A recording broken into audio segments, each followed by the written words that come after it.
시청자 여러분 안녕하십니까? 시민의 눈높이에서 질문하고 한국 사회에 화두를 던지며 더 나은 내일을 만들어가는 뉴스 프리즘 시작합니다. 이번 주 뉴스 프리즘이 주목한 이슈 함께 보시죠.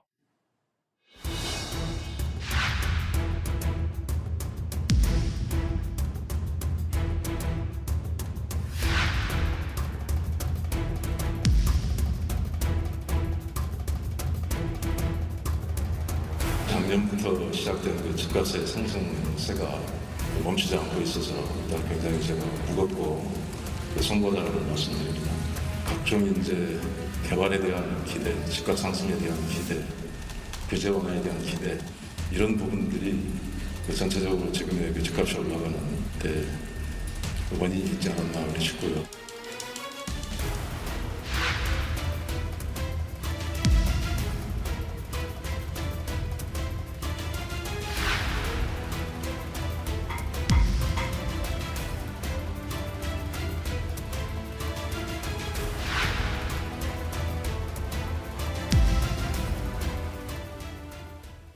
서울의 집값과 전셋값이 천정부지로 뛰자 서울을 떠나는 이른바 탈서울 인구가 늘고 있습니다. 이대로라면 올해 10만 명에 달할 것으로 보이는데요. 탈서울 풍선 효과에 경기, 인천 집값마저 들썩이고 있는 상황을 정다혜 기자가 알아봤습니다. 40대 이모 씨는 3년 전 서울을 벗어나 경기 남양주 다산 신도시로 이사를 왔습니다. 잠시 지방에 살다 온 사이 서울 전셋값이 폭등했기 때문입니다. 전세가 너무 뛰어가지고 도저히 이제 살 수 없는 그런 가격이더라고요. 그러니까 서울에서 전세 살 가격으로 여기에서는 집을 살 수가 있더라고요. 강북권의 오래된 아파트에 살던 30대 박모 씨도 최근 서울을 떠났습니다. 돈도 돈이지만 아이가 늘면서 주거 환경을 생각하지 않을 수 없었습니다.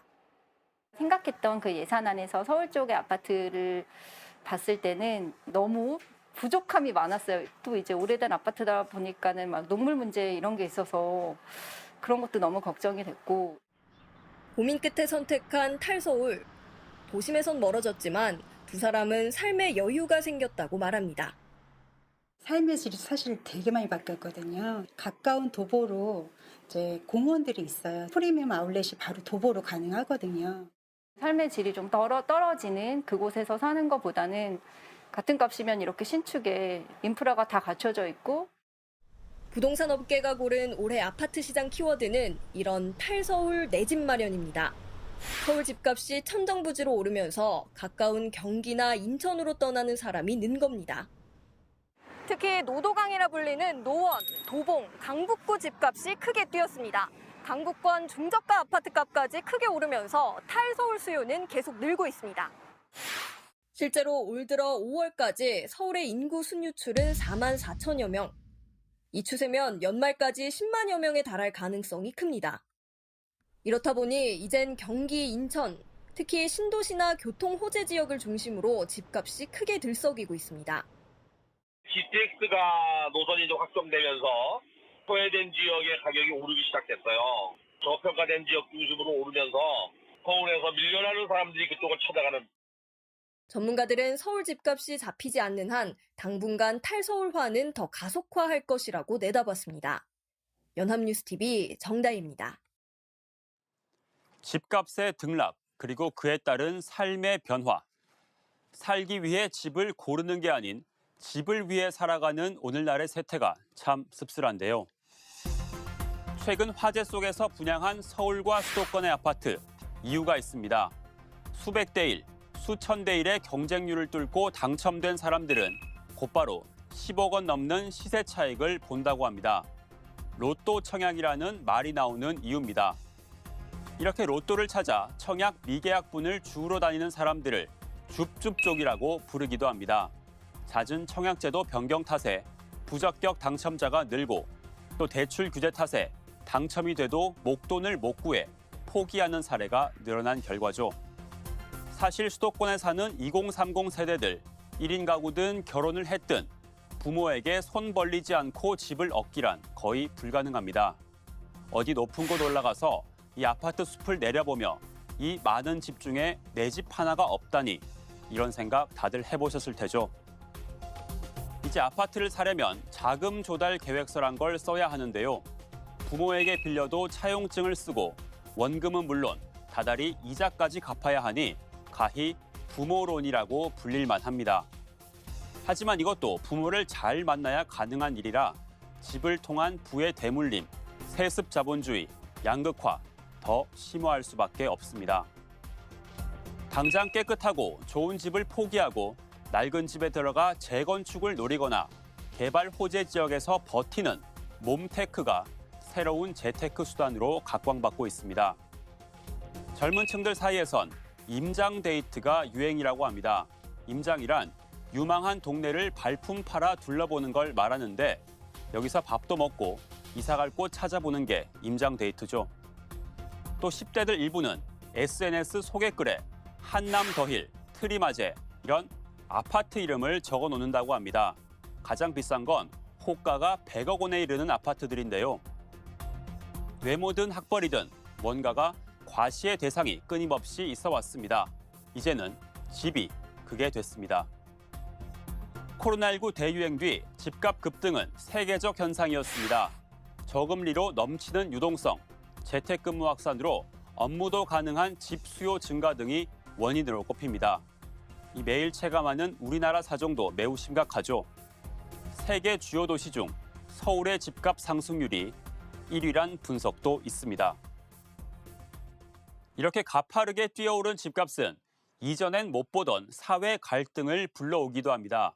그래서 집을 사고 파는 사람들, 이 집주인과 세입자 간 다툼이 송사로 번지는 사례가 늘고 있는데요. 부동산 소비자의 목소리를 이재동 기자가 직접 들어봤습니다. 2년 전 A씨는 서울 잠실의 전용 면적 59제곱미터 아파트를 15억 5천만 원에 구입하기로 했습니다.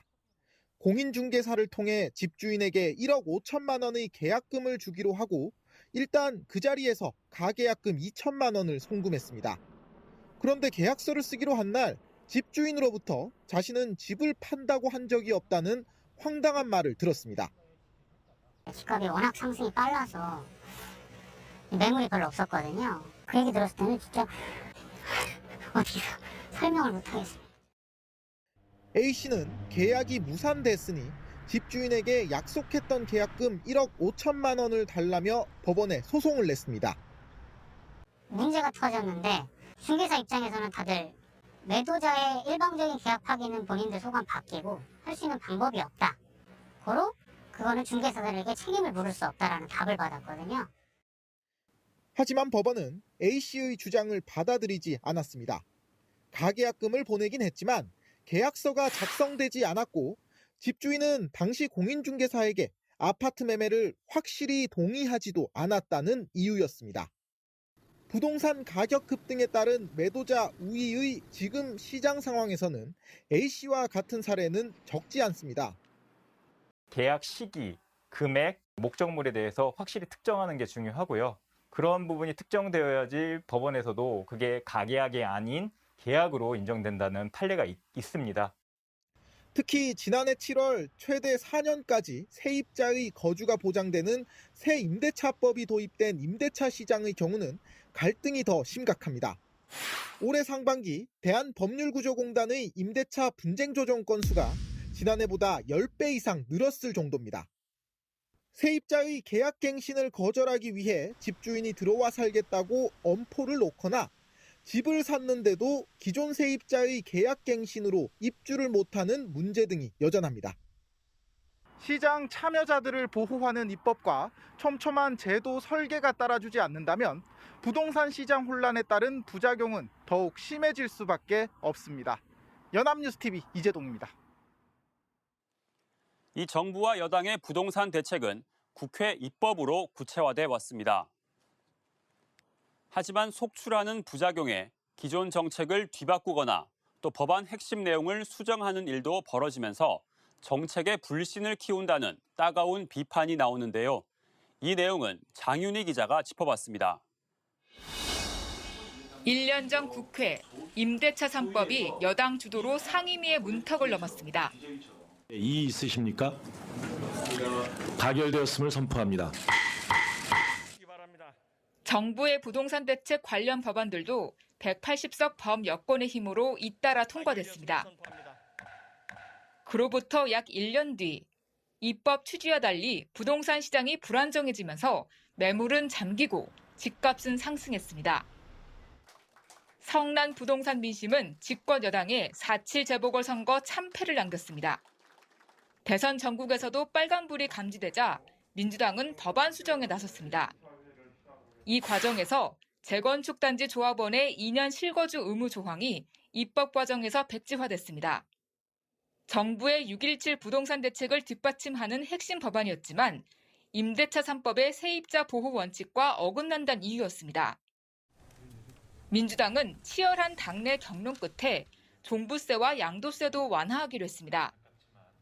1가구 1주택자의 경우 종부세는 현행 공시가 9억에서 상위 2% 주택에만 부과하기로 했습니다. 상위 2%를 계산할 때의 반올림 기준을 두고 논란이 커졌고 민주당은 법안 처리 시도를 다음 달로 미루며 숨 고르기에 들어갔습니다. 주택 임대사업자 제도의 경우 문재인 정부 초에는 혜택까지 주며 장려했지만 이를 다시 폐지하려는 과정에서 시장 혼선은 커졌습니다. 방침이 오락가락하면서 정부 정책을 따르다 피해를 본 시민들의 사례도 속출했습니다. 국회가 법안을 만들 때 부작용을 세심히 살피지 못했다는 비판도 뒤따랐습니다. 민주당 경선 후보들은 일제히 부동산 문제로 송구하다는 입장을 내며 시장을 안정시키겠다고 약속하고 있습니다. 경선 후보들은 공급 확대를 한 목소리로 외치고 있습니다. 다만 규제 완화 등에는 신중한 태도입니다. 코로나 때문에 늦춰진 경선 일정이 올가을 본격화되면 부동산 공약은 더욱 뜨거운 쟁점이 될 전망입니다. 경선을 앞둔 국민의힘은 부동산 공약을 내년 대선의 주요 의제로 삼으며 정권 심판을 부각할 방침입니다. 야권 주자들은 공급 확대를 강조하는 동시에 대체로 주택담보대출 규제 완화, 부동산 세제 완화 등 현 정부 방향성과 다른 공약들을 내놓고 있습니다. 지난 4.7 재보궐선거 때처럼 부동산 민심은 내년 대선에서도 핵심 승부처가 될 것으로 보입니다. 부동산 민심을 잡기 위한 여야 대권 주자들의 고심은 깊어질 전망입니다. 연합뉴스TV 장윤입니다. 사는 동네가 계급이 되고 그 계급에 들지 못해 부동산 난민이 되는 부동산 잔혹사. 무주택자의 분노를 자세히 들여다보면 내 집 마련의 꿈이 좌절된 것뿐만 아니라 이 와중에도 누군가는 규제를 피해 집을 사고 있다는 박탈감이 배경에 깔려 있습니다. 의지가 없어서일까요? 아니면 정책이 잘못된 걸까요? 여태 부동산 정책에 성공했다는 평가를 받는 정부는 거의 없습니다. 역시 부동산 자산이 많은 이 정치인이나 고위 공직자가 만든 대책, 별 기대가 안 된다는 국민도 많죠. 차기 대선 주자들 모두 집값 문제 해결을 제1과제로 꼽고 있습니다. 선거용 구호에 그치지 않기를 바랍니다.